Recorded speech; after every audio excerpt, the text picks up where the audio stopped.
You're listening to the Experiencing God Day by Day podcast, brought to you by Blackaby Ministries International.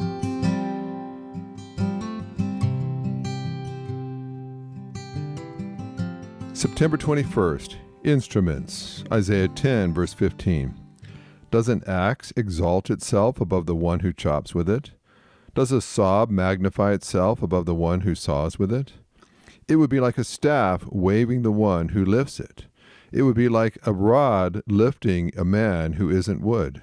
One of the dangers in the Christian life is to take credit for what God does. This was the Assyrians' problem. They were a weak nation until God chose to bless them in order to use them as an instrument to punish the Israelites.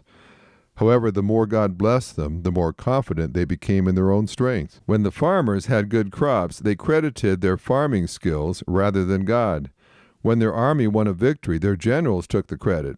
When the nation experienced prosperity, the Assyrians attributed it to their military and political might. Finally, God pointed out the absurdity of their conclusions. Isaiah 10, verses 5 to 19. It is sometimes easier to handle poverty or weakness than wealth or strength. Poverty causes us to recognize our need for God. Prosperity persuades us that we no longer require Him. Scripture holds several examples of those who assumed they were self-sufficient, only to realize their dire poverty apart from God. Samson was the strongest person alive, but he forgot that his strength came from God. Once God removed his strength, Samson was reduced to a pitiful slave. Saul was the first king of Israel, yet when God removed his spirit from this proud monarch, he became a paranoid, petty man, seeking counsel from the occult. Be careful how you handle the success God gives you.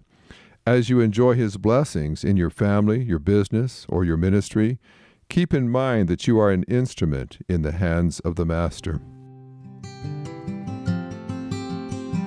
This podcast is based on the book Experiencing God Day by Day by Henry and Richard Blackaby, published by B&H Publishing Group, music by Mark Brown.